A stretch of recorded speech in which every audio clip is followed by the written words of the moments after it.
And now, the Lowe Post. Welcome to a Friday edition of the Lowe Post podcast, where we are 3 games total into the conference finals, and we will be 4 games total very soon, and waiting for that game in Milwaukee.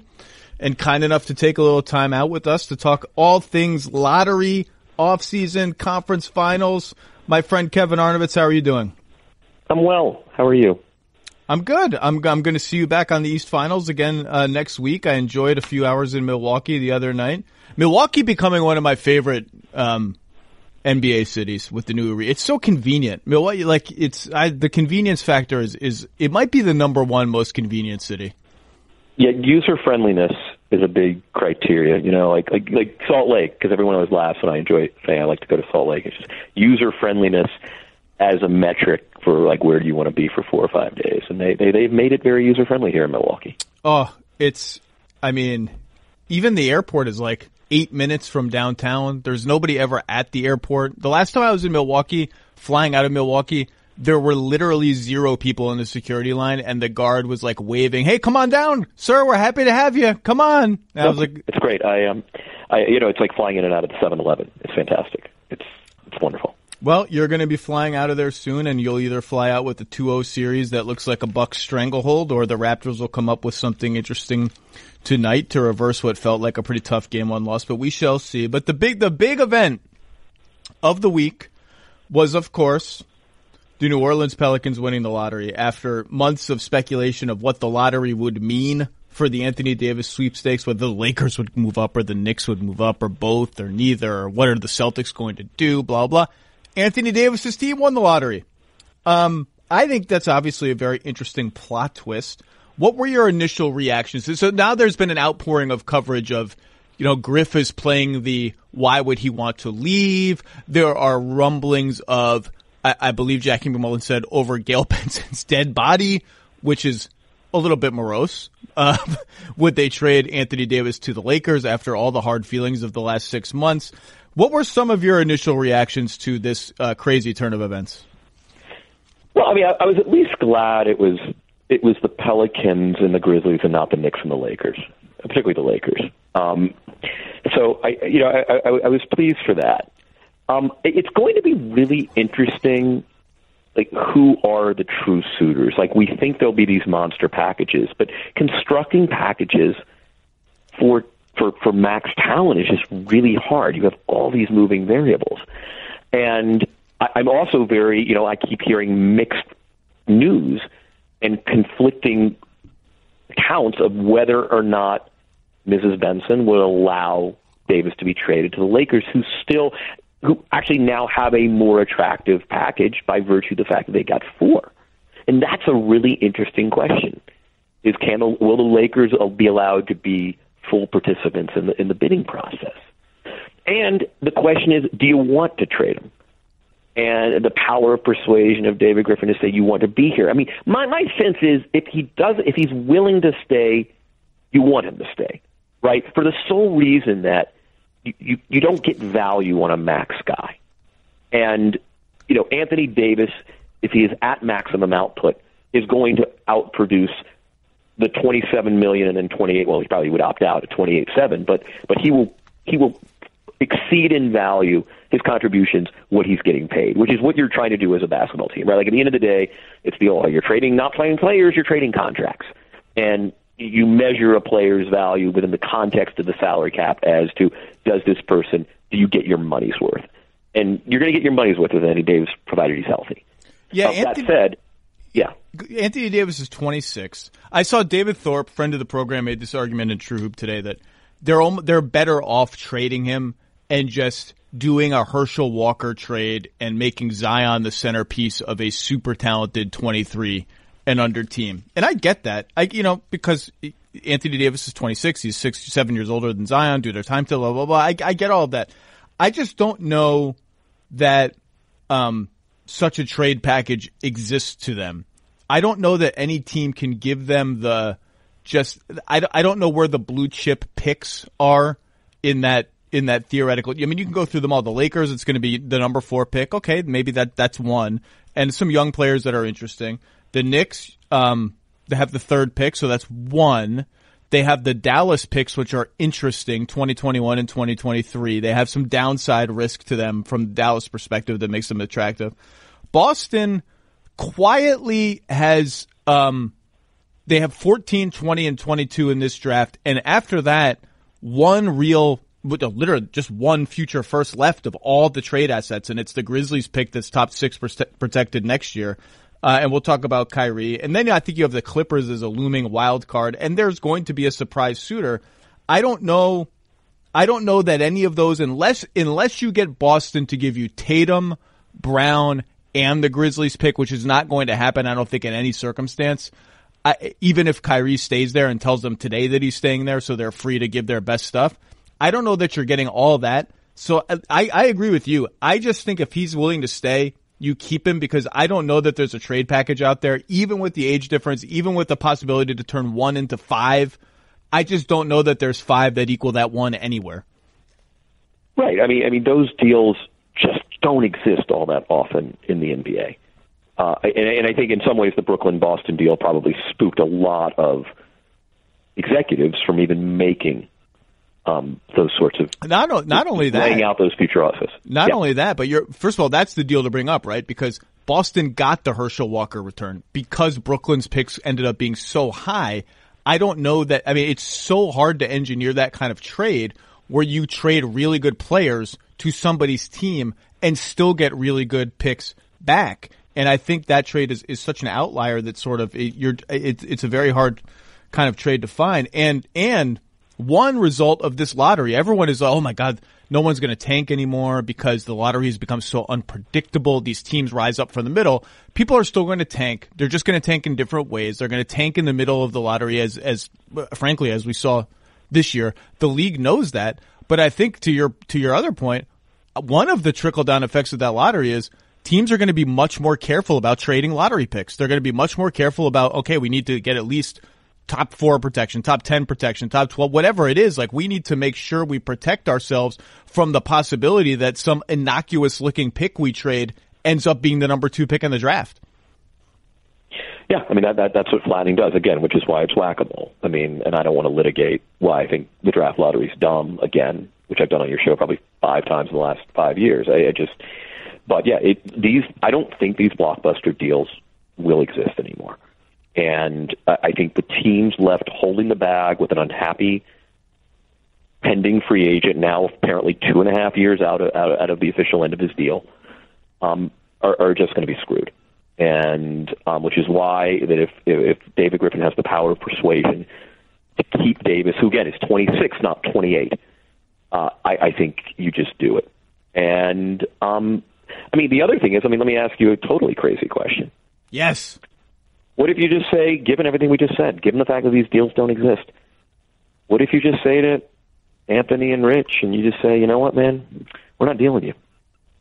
You know, I mean, if you want to forfeit a second consecutive prime year in your career, I mean, that's really on you.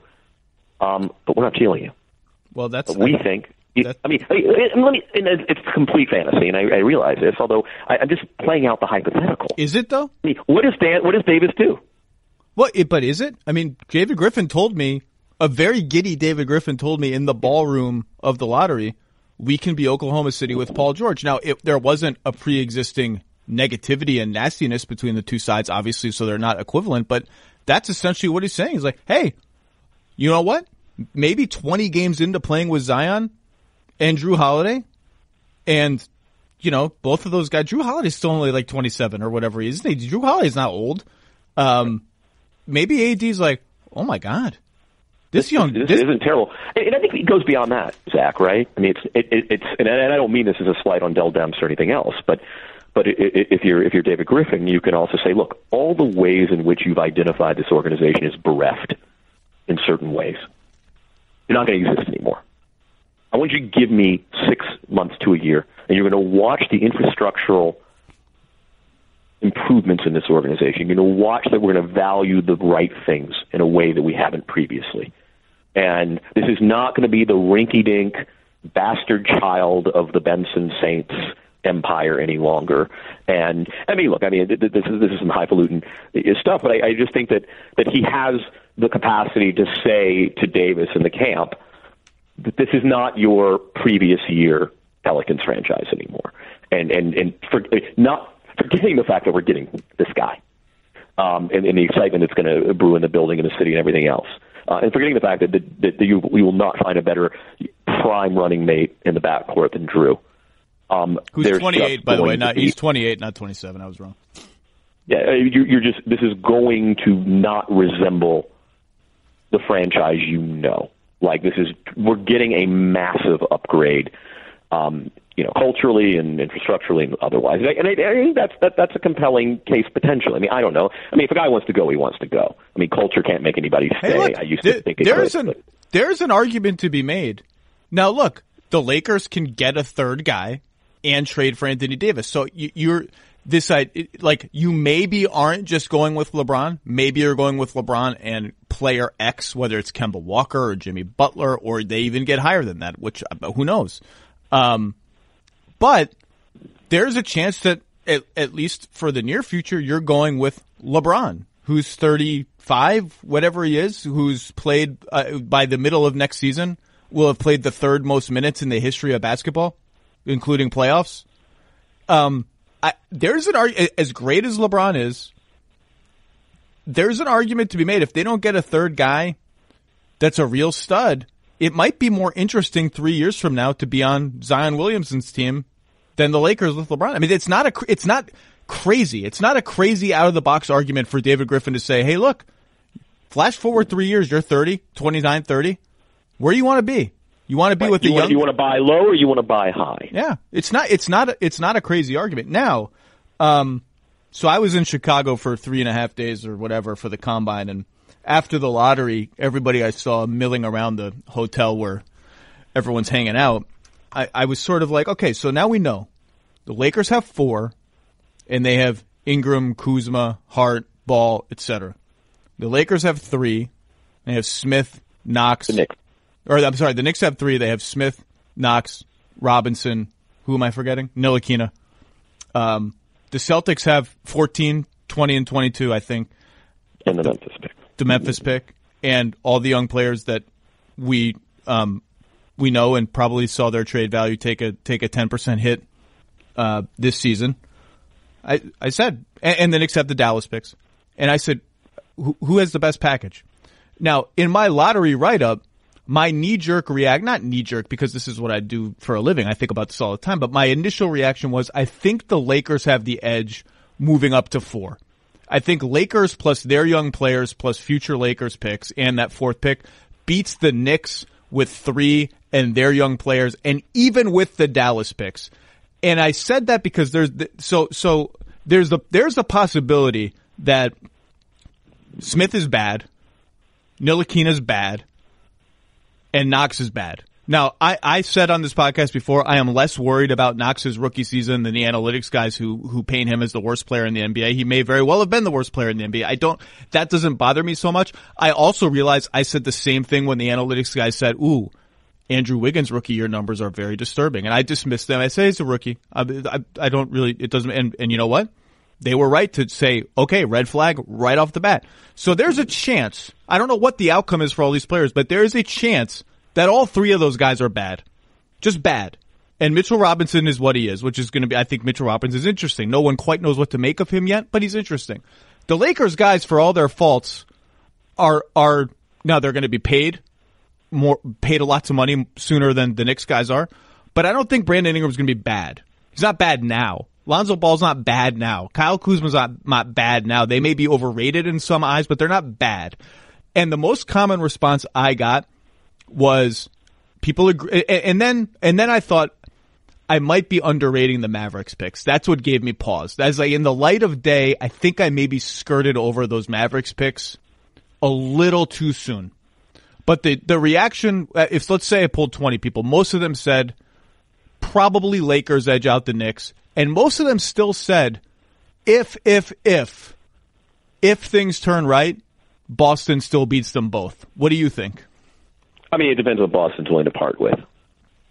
And that hits or no hits to Brown and Tatum's value. I mean, that gives you a forward tandem going forward for years. and it's whether or not those guys are available. The Laker package is interesting, and I've always liked that concentration of talent, I think, more than a lot of people have. But my issue is what do you want to pay Brandon Ingram in 2020?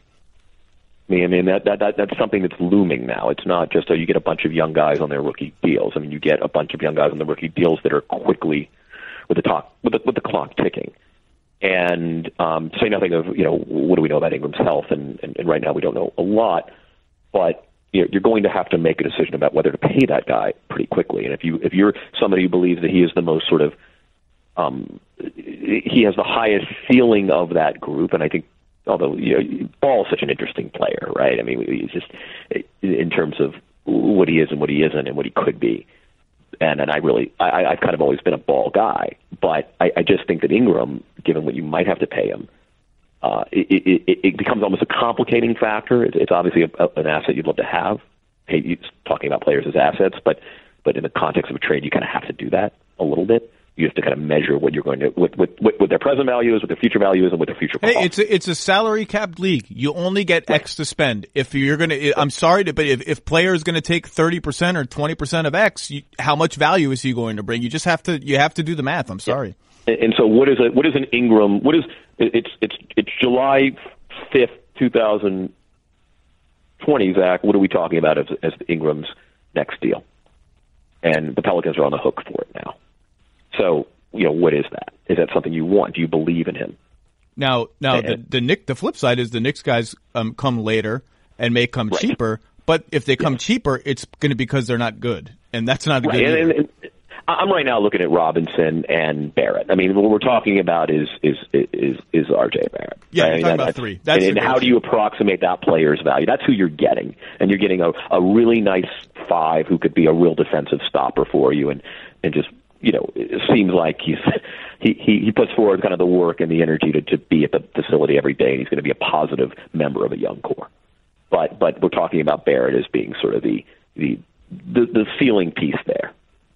And that gets into so it's funny how these drafts, like it was a 2-player draft, now it's like a 3-player draft. Soon it's going to be a 6-player draft. They always become the number of players that are in the draft always changes. But part of it is, and this is not, I don't pretend to be a draft expert or anything like it. Part of this is how big of a gap you think there is between 3 and 4. But in the light of day with more time to reflect, I think Lakers Knicks is actually a little closer than I painted it in my column, because those Dallas picks, now you can sit here and tell me they have Porzingis and Doncic. Okay, fine. I agree with you. The most likely outcome is those Dallas picks are going to be below the lottery. Whatever they're, wherever they end up, they're not going to be great picks. But there's a downside there with Porzingis' health and whatever else has been going on, and you can also tell me that it's like that unprotected Heat pick that's been sitting out there for years now that the Clippers own via Philly. You can tell me that the Heat know that pick exists. They're not stupid. They don't want to have that pick end up being a top 5 pick, even though it's a sunk cost and they shouldn't really care about that pick now that it's gone. Pat Riley is there. He's just not going to stand for they are a mediocre team. He's not going to stand for a bad team. He's not going to go in the tank and rebuild with that pick looming. You can tell me the same thing about the Mavericks. Cuban knows those picks are out there. He's going to spend his way to at least not embarrassment of having that pick really come back to bite you in the ass. Maybe, I don't know, but I think I skirted over that. I think those picks are more valuable than I gave them credit for initially. Now let's go to Boston, because that is the interesting one. And in the offseason, and it really begins more than anyone else with Kyrie Irving. If Kyrie Irving isn't coming back, and I think the Celtics' confidence has been shaken over what happened against Milwaukee. And they put on a brave face all season through the ups and the downs, worried here, not worried there. But I think they're worried now. If he's leaving, I just don't really know what you're supposed to do. I just don't think you can trade your best stuff for Anthony Davis. And we keep hearing these reports, well, Danny will do it anyway. Danny doesn't care. Danny's brave. And Danny is all those things. And please keep getting well, Danny. I just don't think you can trade, let's just make it up, Tatum and the Grizzlies pick. Or Tatum 14, 20, and 22, if you say it's Tatum or the Grizzlies pick, which frankly you might not be able to say given the other teams involved. So You don't have Kyrie Irving. You don't have cap space. Maybe you don't have cap space, depending on Horford, to really replace Kyrie Irving. And you're going to trade your best trade chip and or chips for Anthony Davis. And he's going to come play with Gordon Hayward, maybe Al Horford, Jaylen Brown. Like, you might have to trade Marcus Smart to make the math work.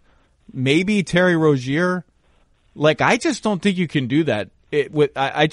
I don't think that's going to be enough to get him to stay or to get any sort of confidence level that he's going to stay. And that's too risky to me. Right. So your calculation is, because the question I have is, let's say Kyrie leaves. Do they do Davis anyway, which is what you were considering? And the question I always have with this is, do you make, if he's worth trading, if Kyrie is present, is he not worth trading for? If Kyrie isn't present? That was a little jumbled, but my point is so you only you only consider trading for Davis if Kyrie is there, with an understanding that, okay, that is a team that plays far enough to keep Anthony Davis's attention going forward, and you have a better chance of retaining him. If you trade him and Kyrie's not there, now he is the linchpin of a number 5 seed or 6 seed in the East, particularly if you have to part with all those other assets. And now that's just, Anthony Davis is not going to stay in Boston, a place he didn't have initial interest, because if you can't win a first round series.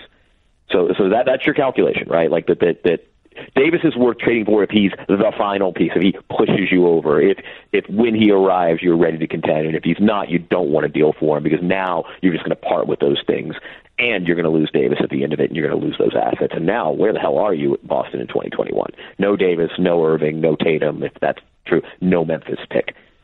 And now you're nothing, right? Like, now you're back to rebuilding. Well, you had a couple bad rolls at the craps table. You sound like you sound like you're more pro taking that risk than I am, though. I don't know. I believe in their organization. I'm probably slightly more amenable to it than you are, but I understand that I don't know that I want to cash out for one non-guaranteed year. So there's another player that I was talking to people a lot about at the Combine that loosely connects to this, and that's Mike Conley. I think the Mike Conley market is going to be I think Mike Conley should have already been traded. I kind of don't understand why Mike Conley wasn't traded at the deadline. However, I do think things are going to break right so that it's not going to hurt Memphis having not done that deal, because I think Utah will come back to the table if they haven't already. Indiana will come back to the table. Detroit will come back to the table. And I think you'll see some other teams sniff around Conley, including Boston.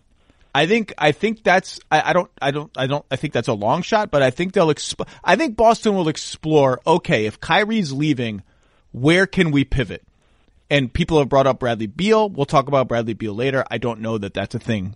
But the pivot question with Boston is really interesting, because pivot number one is, can they thread this needle where, okay, Kyrie's leaving, but we think AD needs some other reason to stay here. Can we trade our non-Tatum stuff for a really good player like Mike Conley or Bradley Beal or whoever it is, and then trade Tatum for Davis? And so he comes here and he plays with Conley, Hayward, whoever's left, and that's our team. We have to assume Al's going to opt in, right? I don't know what Al's going to do. I don't know what I'm assuming anymore. At the beginning of the season, I assumed opt out and re-sign for less annual money but more years with Boston, right? Because I just now they don't know what they need to do or want to do. Right. Now that scenario of threading the needle like that, I think is just too risky. You've cashed in all of your assets at that point for a very good player who's not Kyrie Irving and is older than Kyrie Irving, and your team is suddenly aged, and you're still maybe not good enough to get AD to stay. So then do you pivot just completely away from Anthony Davis and say, well, we got to cash in some of these assets because we have all these picks coming. Let's get another good player, whether it's Conley or more plausibly than I think a younger guy like Beal or somebody like that. And I'm almost of the mind that, like, if you are going to strike out, just strike out. Like you just said, I have faith in the organization. If you're going to strike out, maybe try and sign and trade Kyrie just to get something, even a trade exception or something back, if that's even possible. If he's walking to a team with cap room, no one has to help you do that.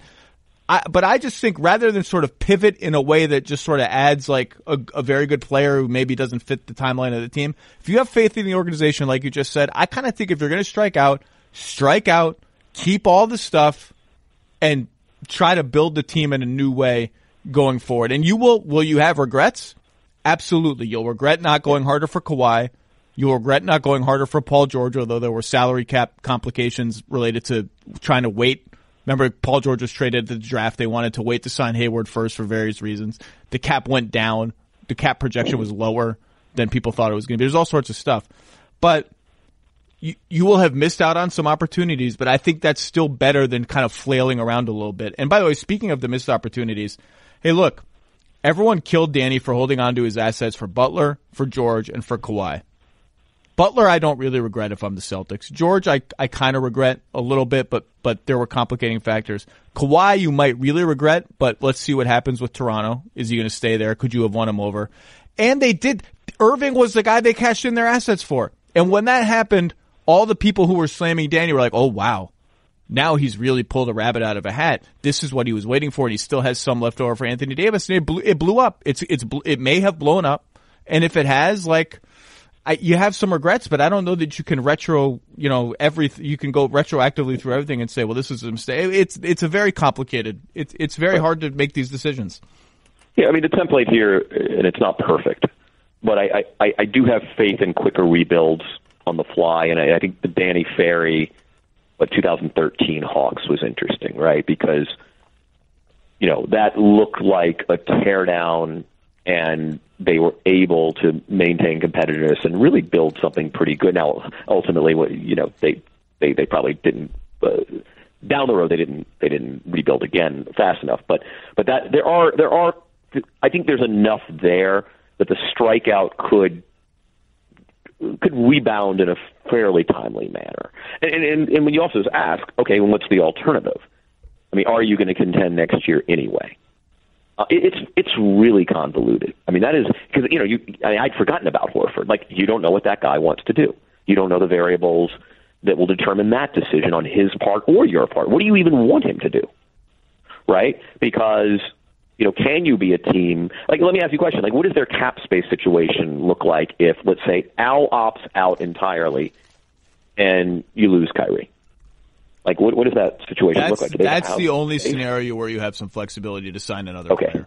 So that prompts the question, Zach. If you're Boston, is that what you want? Yeah, if you're going to lose Kyrie. I don't know if that's. I mean, that's a different avenue to get another player without trading any stuff, which is interesting. We don't really answer the great existential question here, and I'll ask it to you.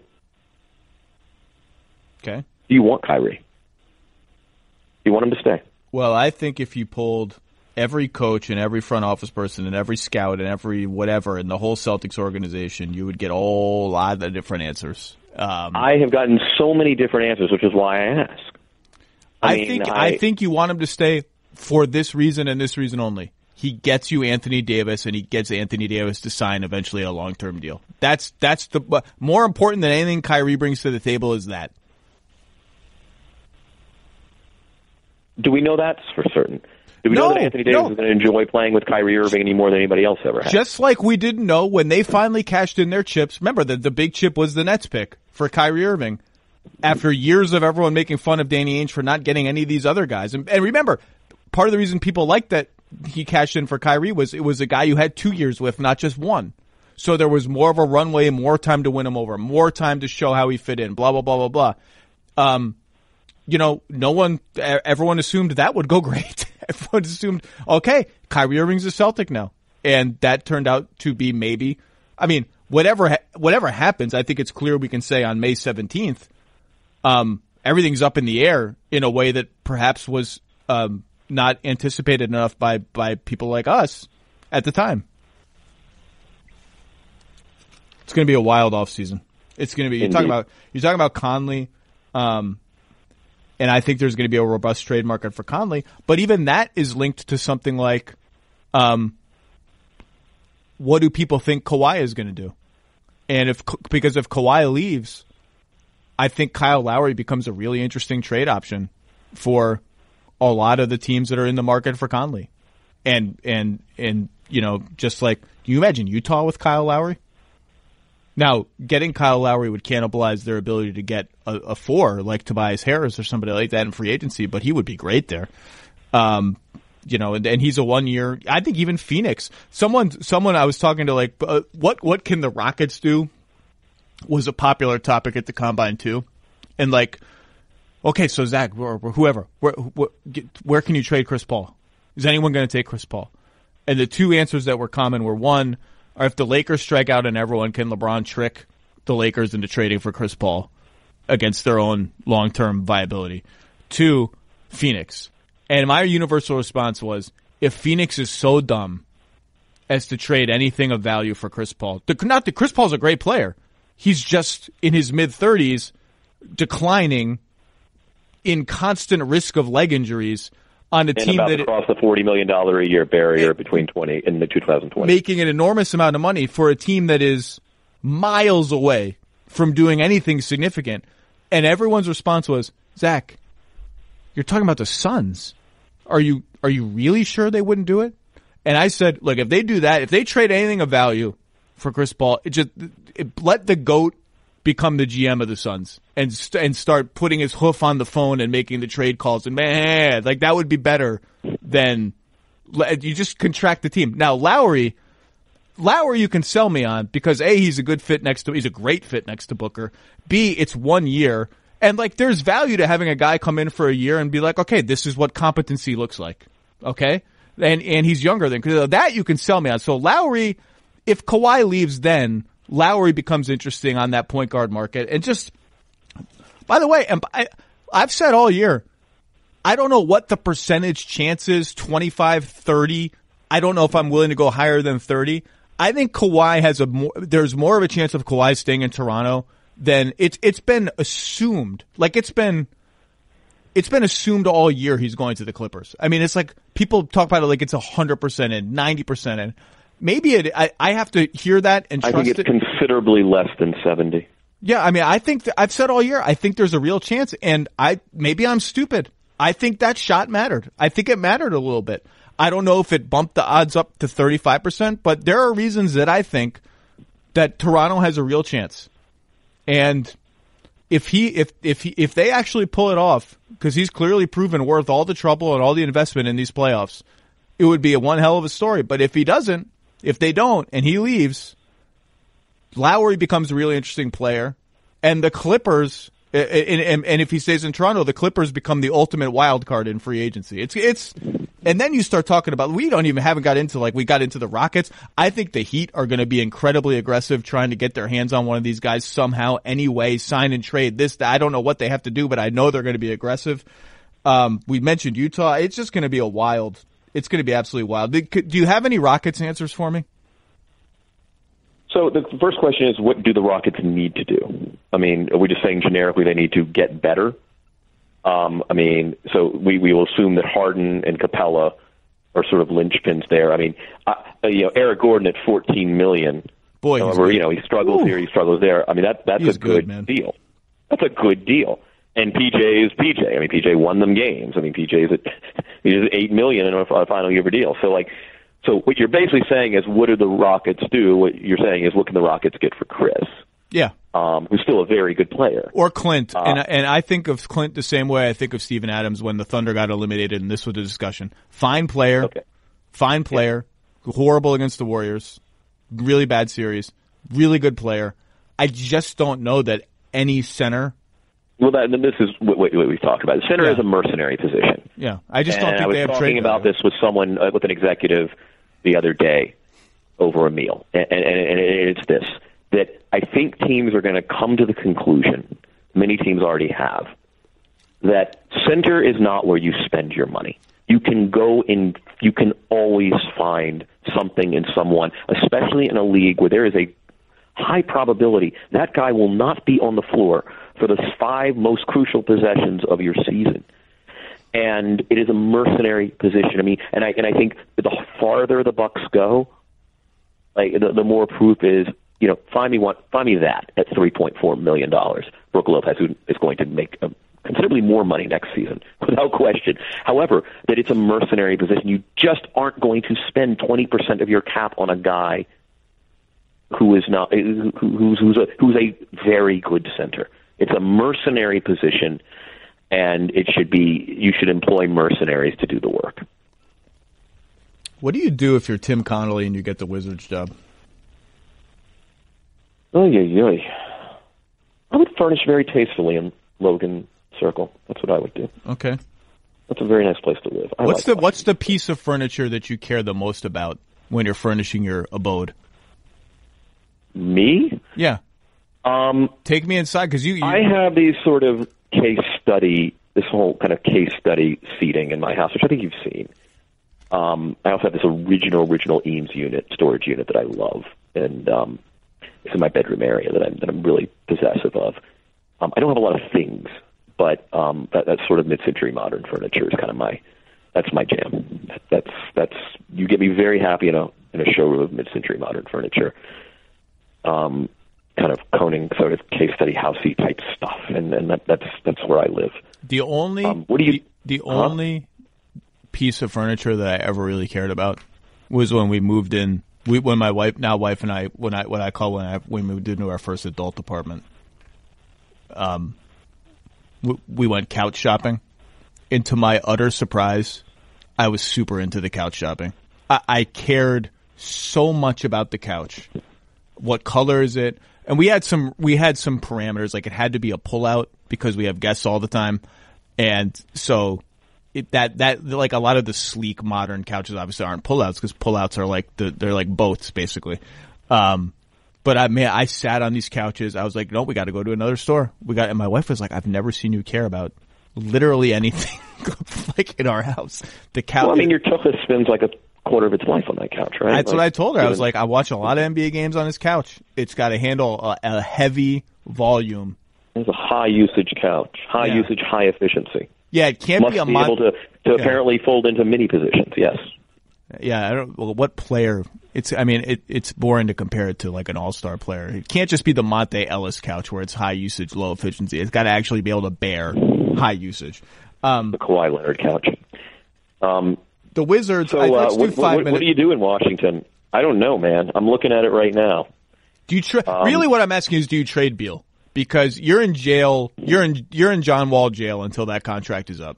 And do you trade Beal becomes the most interesting question in the league for whoever takes that job.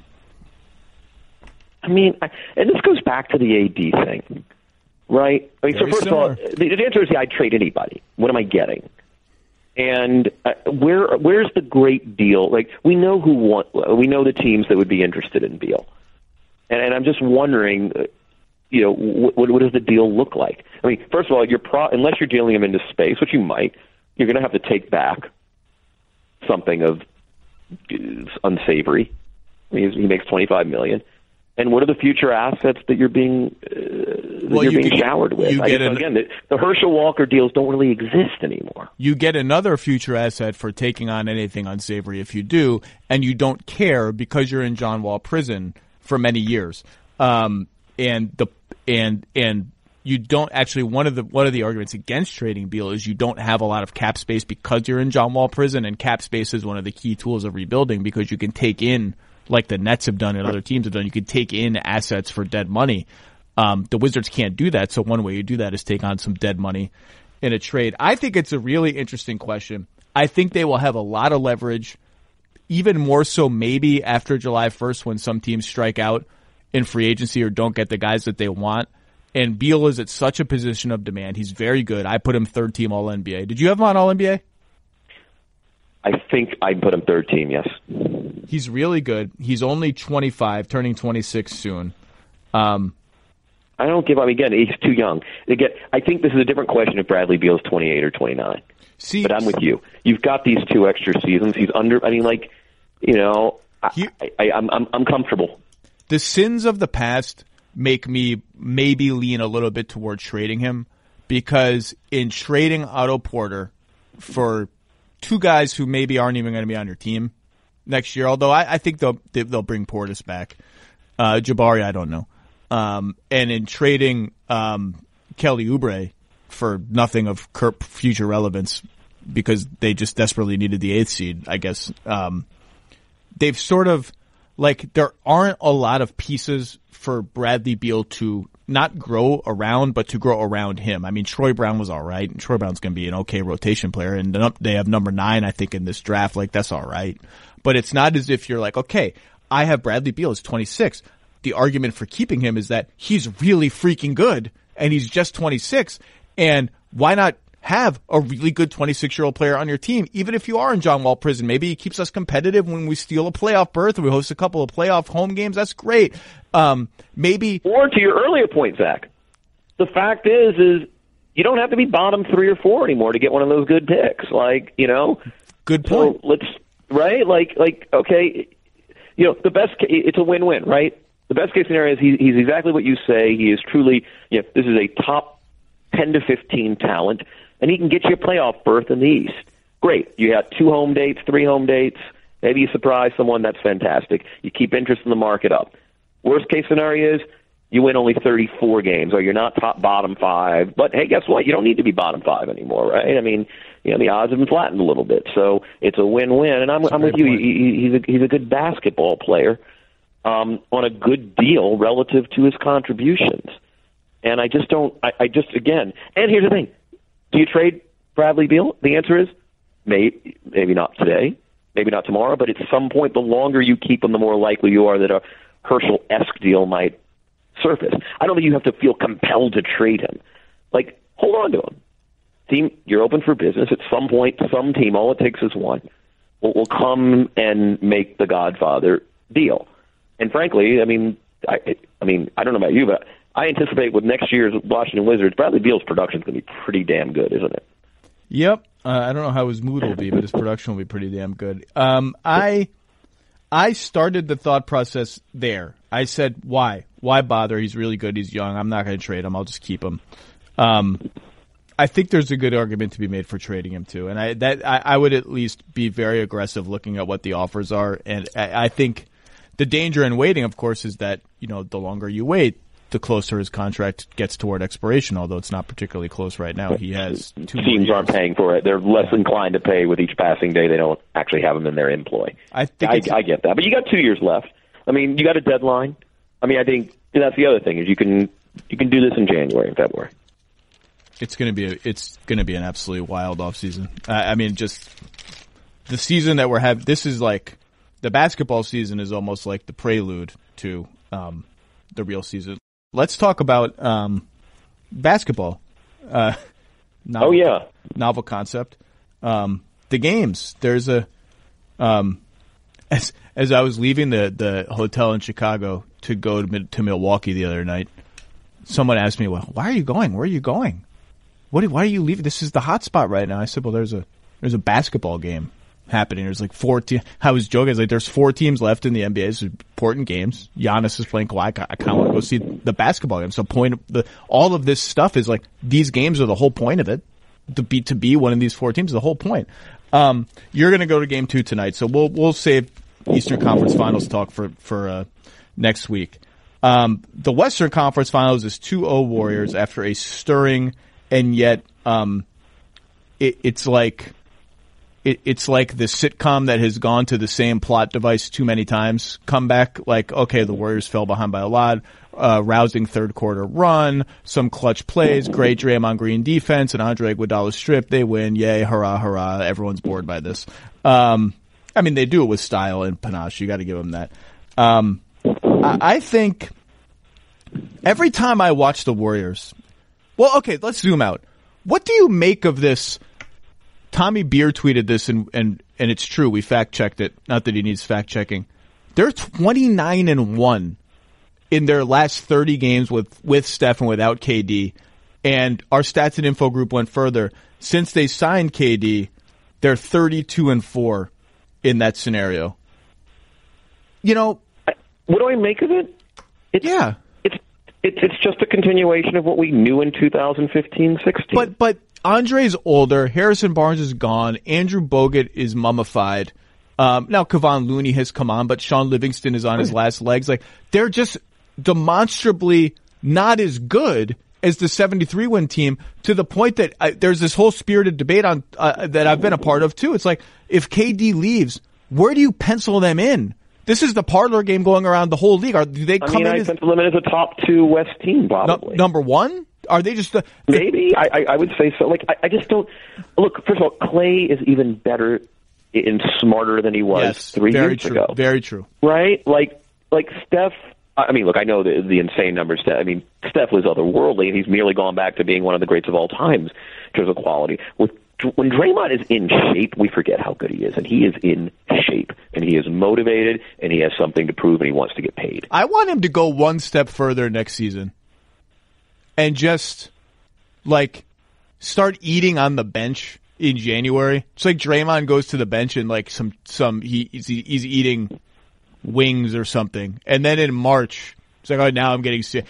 He balloons to, like, 310, and then in March, he goes on some Suzanne Summers diet and is playing like that. I mean, the defense he was playing last night, the guy is just you can have Steph's unbelievable and the shooting is unbelievable, and the fact that he turns these lineups, which is literally Steph Curry and 4 bad shooters, he turns them into dangerous lineups because 2 guys are on him all over the floor. It's incredible. The last 3 minutes of Draymond Green and Andre Iguodala defense in that game were like chef's kiss. You just can't defend any better than those guys. No, and that's why I just feel like I'm not saying that I'm not a little surprised, but I just don't. It's not as if we don't have evidence of this. And I know they're a little older, but I mean, look. First of all, part of the beauty of playoff basketball is you don't play back-to-backs, and the games are spread out enough. And you can dispose of teams. They got a few days off between the Houston series and this one. They'll have a few more. Like it is more forgiving in some ways of Iguodala and whoever else has gotten older. But I just think this is an exceptional team. They were truly the most exceptional team in history less than 3 years ago with this core. And next year when KD leaves, they're going to go and they have a competent front office that is going to find the 3-man who doesn't need the Shane Battier 2012, the DeMarre Carroll 2015 type. They'll find that guy and they'll pay him the taxpayer mid-level at 5'7" or whatever it is. And that person will miraculously, because 17 guys are chasing Steph Curry around a curl, and there's Klay Thompson over there, and Draymond can find anybody anywhere, blindfolded. And that guy's going to somehow be like, you know what it's going to look like? It's going to look like Shane Battier 2012. It'll look like DeMarre Carroll 2015. That's what it'll look like. Speaking of Draymond could find everybody, you said Klay's over there. If you want to, some people should rewatch some of the best Warriors possessions last night. Like any Steph pick and roll which turns into a 4-on-3, it's really like a 4-on-2 because CJ McCollum on Klay is literally in his jersey with his back. He's not even watching the action. Like he's clearly been told, if an earthquake happens, do not leave Klay Thompson. Just nothing. If the basket stanchion falls on the floor, do not leave Klay Thompson. He's not even watching the ball. He's not watching anything. He's just watching Klay. And there's face guarding, and then there's literally just there's obsessing to a degree that is unhealthy. That's what they're doing with Klay. It's really unbelievable the attention that he gets paid. Because basically now you have 2 guys behind the play, a third guy who can't help. Can't move. Because the imperative is not to. And so it's just you run out of defenders. And so I love watching this team without Durant on the floor. I mean, I'm not trying to pile on or anything. No. I've always been about the aesthetics anyway. I don't really care about wins and losses. Like I'm a dork, and for me it's all theater and I in terms of just for the choreography, and I just miss that old Warriors basketball. It's where I kind of truly fell in love with the schematics of this era, and it's great to see again. I mean, those 4-on-3 possessions in the half court. Like half court basketball is not supposed to be that much fun. It's really fun. And they're not better without Durant because it's not possible to be. And so what you're seeing is, I think, so they're winning without Durant. They're great without Durant. They're just sort of less. They have less tools in the toolbox now. They don't need that tool really to beat any of these teams yet. They might need it against Milwaukee or Toronto. But there are some trickle down effects on having Durant. Like, you can switch more against them, and we'll talk about the utility of that in a second. You can play Seth Curry, Damian Lillard, and CJ McCollum all together and not worry about, oh my God. That's the one thing, right? That's the thing that not having Durant affords the other team, is you can get away with lesser size. And that's really, to me, when you measure all of the Durant stuff, that to me is like the fact that he could put a lineup on the floor where Harkless was the big, essentially, nominally, theoretically, crazily, and only get slightly maimed instead of being completely embarrassed, right? Like that to me is the Durant. Where I just would be so reductive. That's what Durant gives you, a little size. Like Durant's Durant. I mean, it's ridiculous. Right? Like, this guy is otherworldly talent, and again, my desire to watch him not be on the floor is just an aesthetic commentary. It's not because I think they're better or not better or whatever. But I do think that you're absolutely right about that. But and also so part of the reason it's hard to gauge how good the Warriors would be next year if KD leaves, and they get a year older and they have limited cap flexibility, all that. Part of the reason it's hard to gauge is because I think in the normal course of events, KD goes to the bench or KD misses his first game back. I think they have to get back in the groove. They can't get in the groove that quickly of like, oh, this is how we used to play. Because when he's on the bench, they don't have all their best players on the floor. And then, game one, they're kind of feeling it out. Like they have to, and they've done it against Portland and they did it against Houston. They have to make that aesthetically pleasing style that you just talked about work. They have to cut with ferocity. They have to screen and slip screens at like full blast. They have to make the reads early, not on time even, not late for sure. And I think it takes them like a couple of games to rediscover like, oh, this is just how like vigorously we need to play to make sure all of these little feints and slips and screens and cuts that we're doing to make up for the fact that we don't have a guy that we can just dump the ball 15 feet from the rim. You can dump the ball to Steph. You just dump it to him at 30 feet from the rim. He's a great isolation player. He's actually hurting the Blazers in isolation, just different kind of style. I think it takes them a few games to rediscover that, but they have rediscovered it and they are just flying around. And Portland, for all the crap Terry Stotts took after game one, I think they were too low in game one, and you just can't get caught with your pants down like that against the Warriors, and they did. I think they've actually defended pretty well in this series. They're switching a lot, and for the most part handling the switches pretty well. When the Warriors slip out super early, like Draymond is a genius at that, to try to beat the switch, they're generally kind of doing that. They're tracking Klay really well. Like, Klay will come off a screen on one side, then a screen on the other side, and they'll switch again. And like, it's really hard. And you're going to screw up a lot because they put you through so much stuff. I actually think Portland's done a pretty nice job defensively. They're just really hard to guard. Yeah, I thought they did a nice job on Thursday night too. I mean, they were up to touch. Again, they split the difference a little bit, and it worked. But yeah, they're a more versatile defensive team than I've given them credit for. And given again how much size they gave up last night or Thursday night, I don't know when you're listening to this, listener. I was super impressed. That is not a collection of personnel you think of as having, super defenders. It's just not a roster that you go, there's anybody on that right now active that you just think other than Aminu. There was this play where Klay ran around one screen on the left side of the floor. Rodney Hood, who's done a nice job in this series, was on him. Rodney got through the screen. Klay runs around baseline, gets a second screen all the way on the other side of the floor in the corner, like a really weird place to get a screen, like all the way out there from Livingston. Hood gets around that screen. CJ McCollum's on Livingston. He panics a little bit, and they jump Klay, both of them. Klay immediately, he's great at these little short distance, like dropping a water balloon kind of pass, just hits Livingston. Help comes, Livingston hits Jordan Bell, dunk. And you just look at it, you're like, well, geez, what am I supposed to do? Like, I just they shouldn't have doubled Klay. I guess they should have switched or they should have stayed home. But if you do that and you mess it up, he's hitting a three and then they boom, boom, boom, boom. They just make every decision so fast that you can go from playing a perfect defensive possession to playing a slightly imperfect one to their dunking. And it's like, okay, I just give up. They're fun again. And I don't know what you're supposed to do. And this is the genius of them, right? Like, so the Clippers in the first round, they just didn't guard Draymond and Looney at all, or Iguodala, any of these. We're just not guarding you. like to a degree that I think was even unusual. We're just not guarding you.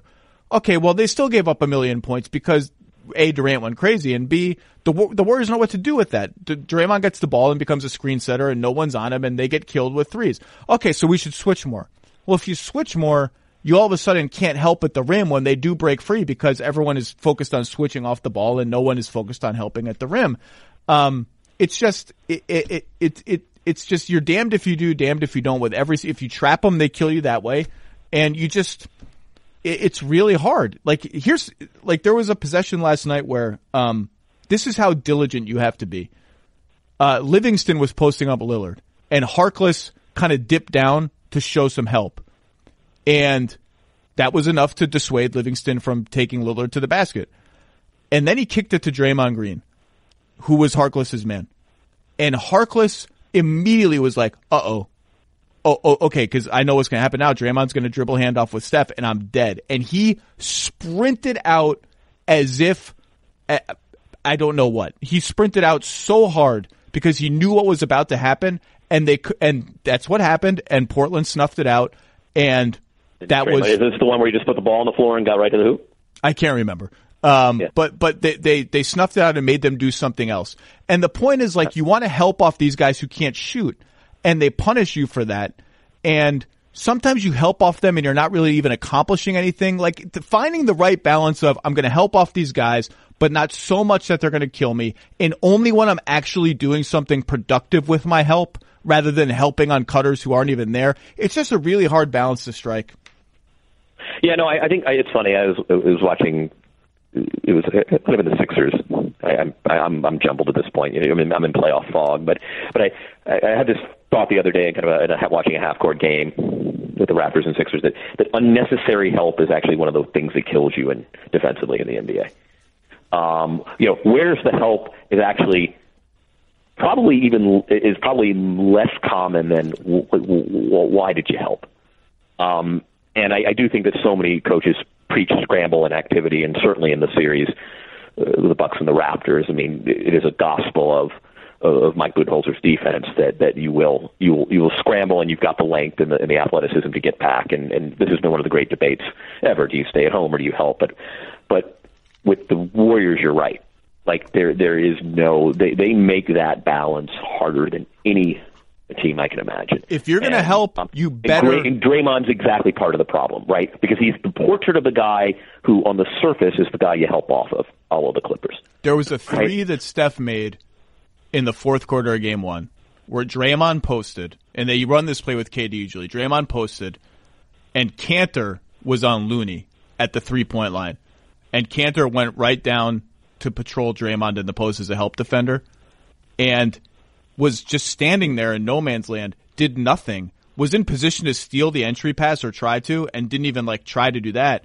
Draymond gets the ball. Looney, with 20 feet of space between him and Cantor, sets a screen for Steph. Steph hits a three because Cantor's not on the other side of it. And so that's if you're going to help. If you're going to help double team Draymond before if you're just in no man's land, you're just dead. And striking that right bounce is really, really hard. It's hard. Yeah, they make it very hard. And then that Draymond to Kevon Looney, slipped a screen, lob to Looney game is just killing everyone. And it's very easy to say, well, Draymond is never going to shoot that floater. He just wants to make the pass. So let him shoot. Well, okay, so let him shoot. What does that mean? You can't just let him get a layup. So you have to rotate. There was one late last night where Evan Turner was the guy in the position between Draymond and Looney, which is like being in the NBA's version of hell. And he challenged Draymond, and Draymond lobbed it to Looney, and Looney dunked. And you want to say, well, let Draymond shoot. But what you really have to do is rotate so early that you kind of stunt toward Draymond and freak him out, and then get back and steal the pass. And rotate so early is the top 2% of help defenders in the entire league can do that. And if you're not one of them, they dunk and you have to, it's very hard. By the way, so here's one for you. Ready? Mm-hmm. Andre Iguodala in the playoffs. 11 points per game, 4 assists, 4 rebounds, 54% shooting, 39 from 3, 66 from 2. Has guarded hard. That's this season. That's his playoff numbers this season. That's what I wrote in my notes. That'll do. I'm going to double check that just to make sure I'm actually right. How many minutes a game is he playing? I'm just curious. I believe 30, but I'm going to double check again because now I'm paranoid that I looked at like per 36 or something. Playoffs per game. Yeah, 11, 4, and 4, 30 minutes a game. 39% shooting from 3. The strip last night, just absolutely classic, Andre. His guarded Harden and Lillard. Let's say they win this year. He'll be a 4-time champion and a Finals MVP. And a 1-time All-Star. I'm going to call it right now. I think Andre Iguodala is going to make the Hall of Fame. I'm calling it. I think he's in. If they win this year, and maybe even if they don't, I think he's in. What do you think? Basketball Hall of Fame, just they operate. It's funny. I was more of a baseball fan growing up, so I feel like these Hall of Fame questions had very defined boundaries, and we would blur them, and everyone had their own criteria. But you kind of knew in basketball, it's all over the place, and I do think being an essential member of historic core, especially having won an NBA Finals MVP, can do it. And I mean, he just was really prolific for a very long time, even before he got there. I mean, he's back to being numbers. Yeah, he's back to being prolific now. But he was we forget he was a guy who was 20 a game, 18 a game, 19 a game, 17. I mean, during prime. So he accumulated enough of those sort of raw numbers, so that when it came time for him to be the quote contributor, role player on an essential team, that's not merely. He did the man thing, right? He did the 40 minutes a night, team leading score thing for a pretty long time, and was by the way was hated in Philadelphia during that time. Yeah, I mean, Dre's a peculiar guy by his own admission. Yeah, I if I had a vote, sure. I think he's. Sure, I'm looking at the full compliment here. Yeah. The Finals MVP, I would have voted for Steph. I've said that before. I think the subtext of this entire conversation is, and I had a big argument with Max Kellerman earlier in the season, I think Steph remains underrated, even present day in terms of where he ranks in play. I think he's underrated. I think he's closer to the best player in the league than he is to like the 4th best player in the league, and I've said that many times. And I, but I think Andre is going to get in. I think so the Finals MVP to me makes up, I think it's robbery that he never won 6th Man of the Year. Absolute robbery. But if you look at all the one-time All-Stars that are in the Hall of Fame, most of them are in as coaches or international players, like one or fewer All-Stars, frankly. Then you have some of the Celtics guys from the 50s and 60s, like Satch Sanders and Casey Jones, who's in as a coach and a player. Calvin Murphy's a one-time All-Star. You know who's a one-time All-Star that's in the Hall of Fame? Bill Bradley. I thought he made more All-Star teams. He only made the All-Star team one time? I thought so, too. He made one, according to... I'll double-check again. So there is some precedent for it, although it's incredibly rare for someone to get in with just one All-Star appearance. But I think Andre is getting in, particularly if they win this year. And in the playoffs, I mean, a big reason they've had their hiccups, right? Houston took them 6. Clippers, that was like a weird series for a hot second. A big reason they are now 2 wins away from another Finals is that Andre has turned back the clock and this is as well as he's played since like his first couple of seasons with the Warriors. It's been ridiculous. Yeah, these are some nice playoff numbers. Yeah. Awesome. These are really nice playoff numbers. And his defense, he's guarding Lillard down the stretch of these games, if not at the beginning of them. And he's guarded Harden. He became the de facto option on Harden and is playing a huge amount of minutes. I'm not going to count Portland out. I don't think they're going to get both of these games at home. I do think it's time to change the starting lineup. They're getting smoked with Aminu and Harkless on the floor, and the floor is just one more shooter makes such a difference for them. The help rotations are a little longer. The passes are a little easier to see. I just don't think they can roll out that starting 5 for one more game in this series, whether it's Hood or Seth Curry or something. They need another shooter in the starting 5. I would bet money if I were a betting man, and I am not anymore. I would bet money that Terry Stotts makes the lineup change in Game 3. Yeah, and I think Hood's the guy. That would be because I think defensively on the wing, I like it. Hood's not. He's not the structuralist. He's not. he's relatively new to this team. I don't know that it's a natural fit in some of those schemes, but there are enough attributes there in terms of size of the guard, defending the three position. Obviously, he can shoot, and it gives them another. It gives them an isolation score that Harkless and Aminu just aren't. I mean, it's just really hard to play with a forward tandem. I've been a fan of the Harkless Aminu. I've always tandem in this team, in this core, but I just feel like he can manufacture stuff that they can't. Well, and like I was in my notes as I'm watching last night's game, and they're just, they're using Canner as a screener as they do, and the Warriors are leaving Aminu and Harkless completely wide open. Yep. There's no way to get to the rim. There's no way to do anything. Canner's not going to make enough floaters and passes and whatever to make that work. And I'm like, well, maybe I wrote in my notes, maybe they should try Harkless or Aminu as a screener. And they did try that in the second half, and it's just it's the same problem. Then there's Canner and whoever's not in the screening action. And now even beyond that, like when these possessions you're talking about break down, like Aminu can't work off the dribble. It's just not what he does. Harkless can do it a little better, but it's not what he does. Like, to me, I mean, it's even. I'm not even talking first option in the compromises that those guys present because they don't need to be guarded as shooters. Like, I'm talking about the ball lands in their hands with 6 seconds left on the shot clock, and if it's in, I've always been an Aminu. I mean, I came very close to voting for him all defense a couple of years ago. Like, I'm an appreciator of Al-Farouq Aminu and how he affects winning, particularly defensively. But at the end of the day, like, he can't create. He's one of the least creative sort of 3-4s, as many other wonderful things as he does on the floor. And in a lot of series, he's indispensable. But it is a problem. And Hood can at least give you some shot creation because you end up in these sort of fire drill emergency situations so often against the Warriors. The only benefit of not using Canner as your screener, of using someone else they're not guarding, is that it keeps Canner in position to get offensive rebounds. But even that works better when you have another shooter on the floor. And I think they will play that way. Well, see, I think actually he's better off as an offensive rebounder when he,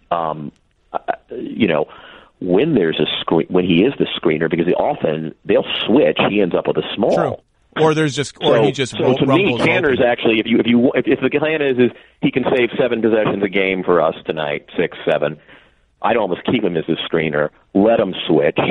Now Canner's got the guard on him, and now he can play that a little bit. It's tough. I mean, I love what Portland's done. They've been a great story. I don't envy them at all. I mean, it's an impossible situation. You're playing the Warriors at peak confidence.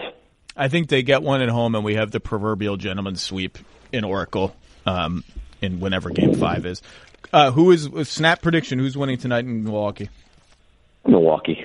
I think so too. I think this goes 2-0 going to Toronto, and then it's gut check time for the Drakes, and I will be there in Toronto, and if necessary in Milwaukee next week, so we will break bread perhaps then. But Kevin Arnovitz, it's always wonderful to have you on. Go get psyched for what is going to be a raucous Game 2 at the Fiserv Forum. Oh my God! By the way, the scene outside that arena it's Jurassic Park times 3. There are so many people there. Deers, like what is it? It's like we need a name for it. Yeah, does it have a name yet? Like, where is a place where like deers sort of do their I don't know, deer things. Yeah, it can't be a corporate name, although Jurassic Park, I guess, is a corporate name in its own way, but that organically flows a little bit. That's pretty organic. I mean, we need to find a good name for contemporary life. It's relatively organic, yeah. Man, Milwaukee's going to be the capital of Eastern Conference basketball if Giannis stays there. So enjoy the game tonight. I also think the Bucks will win, and I will see you soon north of the border in my beloved Toronto. Thank you, sir. Talk to you soon.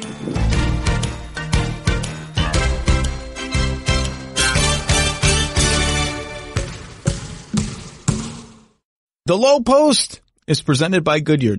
Discover the possibilities. Goodyear, more driven.